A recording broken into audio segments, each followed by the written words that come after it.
So first of all തന്നെ എല്ലാവർക്കും എൻ്റെ ഒരു ഹായ് പറഞ്ഞുകൊണ്ട് തന്നെ എൻ്റെ ഫസ്റ്റ് വീഡിയോ ഇവിടെ സ്റ്റാർട്ട് ചെയ്യുകയാണ്. നമ്മൾ ജീവിതത്തിൽ ഒരിക്കലെങ്കിലും പഴംപൊരി കഴിക്കാത്തവരായിട്ട് ആരും ഉണ്ടാകത്തില്ല അല്ലേ? അപ്പോൾ ഞാനും ഇന്ന് ഇവിടെ ഉണ്ടാക്കാൻ പോകുന്ന ഒരു പഴംപൊരിയാണ്. എന്നാൽ ഒരു പ്രത്യേകതയുണ്ട്, ഇത് നമ്മൾ ഉണ്ടാക്കുന്നത് സ്റ്റഫ് ചെയ്താണ്. അപ്പോൾ ഞാൻ കൂടുതൽ പറയുന്നില്ല, നമുക്ക് വീഡിയോയിലോട്ട് പോകാം. ആദ്യം തന്നെ ഫില്ലിംഗ് ആണ് റെഡിയാക്കുന്നത്. അതിനായി 100 ഗ്രാം ഷ്രെഡ് ചെയ്ത തേങ്ങയും 100 ഗ്രാം ശർക്കര പൊടിച്ചതും അതിൻ്റെ കൂടെ തന്നെ ക്യുമിൻ സീഡ് ഒരു പിഞ്ചും ഏലക്ക പൊടിച്ചത് 1/4 ടേബിൾ സ്പൂണും ഇട്ട് നന്നായി ഇളക്കി മാറ്റി വയ്ക്കുക. ശർക്കര നമ്മുടെ മധുരത്തിനനുസരിച്ച് മാത്രം ചേർക്കുക. അടുത്തതായി പഴംപൊരിയുടെ ബാറ്ററാണ് റെഡിയാക്കുന്നത്. അതിനായി 200 ഗ്രാം മൈദ, 80 ഗ്രാമോളം അരിപ്പൊടി, അടുത്തത് ഷുഗറാണ്. ഷുഗർ ഇവിടെ ഞാൻ 1/4 ടേബിൾ സ്പൂൺ എടുത്തിട്ടുണ്ട്. ഷുഗർ നിങ്ങളുടെ അളവിനനുസരിച്ച് കുറയ്ക്കാവുന്നതാണ്. ഒരു പിഞ്ച് സാൾട്ട്, 1/4 ടേബിൾ സ്പൂൺ മഞ്ഞൾപ്പൊടി, പിന്നെ കാടമം ഞാനിവിടെ 1/4 ടേബിൾ സ്പൂണോളം ഇട്ടിട്ടുണ്ട്. ഇനി പൊടിയെല്ലാം ഒന്ന് മിക്സ് ചെയ്തതിന് ശേഷം ബാറ്ററിന് ആവശ്യമായുള്ള വെള്ളം ഒഴിച്ചു കൊടുക്കുക.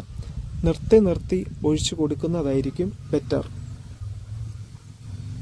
ബാറ്ററിൽ ബബിൾസ് ഫോം ആകുന്നത് വരെ മിക്സ് ചെയ്യുക. അത് കൂടുതൽ പ്ലഫിനെസ് പഴംപൊരിക്ക് നൽകും.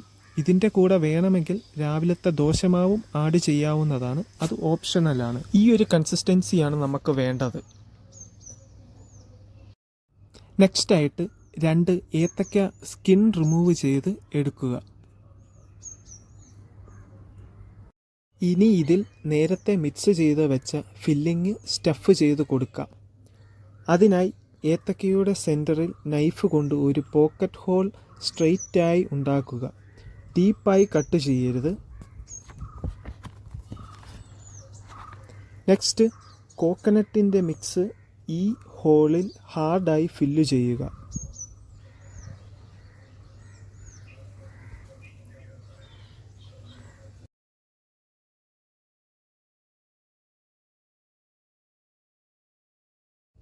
ഇനി ഇതൊന്ന് നമുക്ക് വറുത്തെടുക്കാം. So you guys know the drill. Stove fire ചെയ്ത് പാന് വെച്ച് അതിൽ ആവശ്യത്തിന് എണ്ണ ഒഴിച്ച് ചൂടാക്കാൻ വെക്കുക.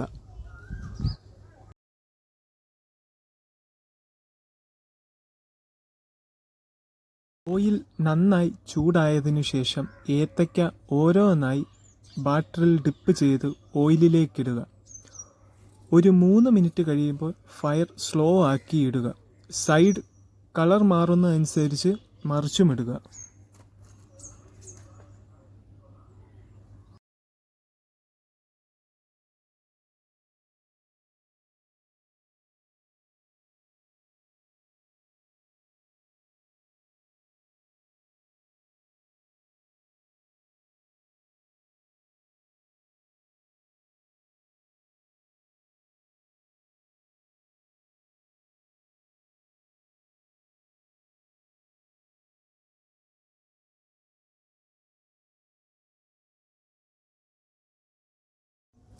രണ്ട് സൈഡും ലൈറ്റ് ബ്രൗൺ ആകുമ്പോൾ എണ്ണയിൽ നിന്നെടുക്കുക. എണ്ണയിൽ നിന്ന് എടുക്കുന്നതിന് ഒരു 50 സെക്കൻഡ് മുന്നെങ്കിലും ഫയർ ഫുള്ളിലിടുക. അപ്പോൾ എണ്ണയധികം പഴംപൊരിയിൽ പിടിക്കുകയില്ല. ഇത് എന്ത് വറുത്താലും നിങ്ങൾക്ക് ട്രൈ ചെയ്യാവുന്നതാണ്.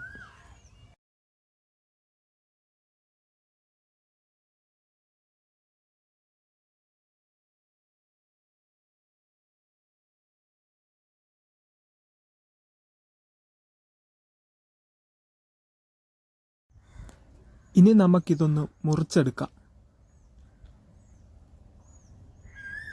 പഴംപൊരി ഇപ്പോൾ നല്ല ക്രിസ്പി ആയിട്ട് വന്നിട്ടുണ്ട്.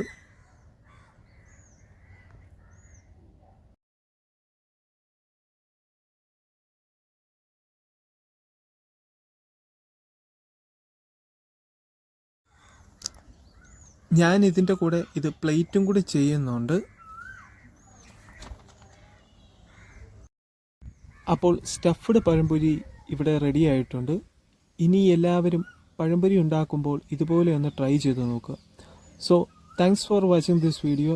വീഡിയോ ഇഷ്ടപ്പെട്ടാൽ ലൈക്ക് ചെയ്യുക. ഇതുപോലെ വെറൈറ്റി ഡിഷസിൻ്റെ വീഡിയോസിനായി ചാനൽ ഒന്ന് സബ്സ്ക്രൈബും കൂടി ചെയ്തോളൂ.